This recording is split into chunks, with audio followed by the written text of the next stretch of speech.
Mana bitta narsa qiynaysiz kimda? Yosh kitobxonni yutganlar, ota-onalar kim ekan shu? Boylarmi yana deyishadi. Davlatimiz rahbari shu bolalarimga avtomobil berib bo'lsa ham kitob o'qitaman degan orzu niyatim, maqsadim bo'lardi. Mana shunga erishdik deb yaqinda yana aytib o'tdilar. Millionlab otalar bor-da. Mana sizning natija bo'ldi. Mashina olib berdilar otalarga. Nima reja endi? Qanday qilib singlimizni kelajagini, qayerda o'qitamiz? MITmi? MIT. Молодец, MIT. Zo'r MIT. Nima qilaylik mana otalar, millat otasi sifatida mana sizni qizingiz shunaqangi sizni aziz qilib, mana shunday kitob o'qib avtomobil yutib berdi-da. Shu bizning uyda shu an'ana usul nimaga kirgan yoshlikda men o'zim masalan o'qish paytlarida ko'p kitob o'qiganman. O'qigan kitoblarni yozib berardim. 200 dan o'qigan, o'qigan kitoblarim.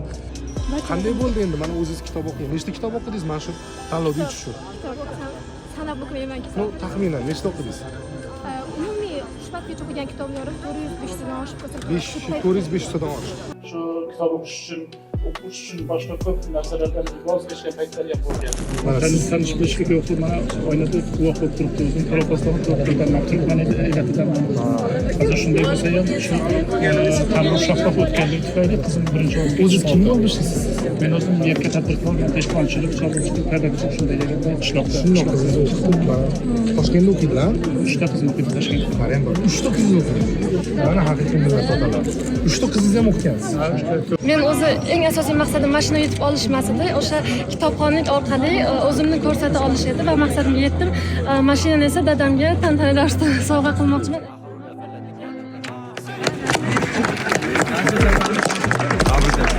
Mani nima ko'proq ruhlantiradi desangiz, jarayonni shu mashinani kalitini bularga topshirganlarga endi butun mahalla nima deydi deyman. Otasiga kitob o'qib, mashina sovg'a qildi degan narsa ertaga tuyuladi. Aslida eshitgan odam kitob o'qib, mashina sovg'a qilsa bo'ladimi deganlar bo'ladi. Endi olishni endi BYD sovg'a qiladi desangiz, endi umuman status boshqacha-da. Salom bo'ling. Rahmat. Salom bo'ling. Mana faxrlanamiz. Sizga ham omad. Kelajakda katta loyihalarda ko'rishamiz.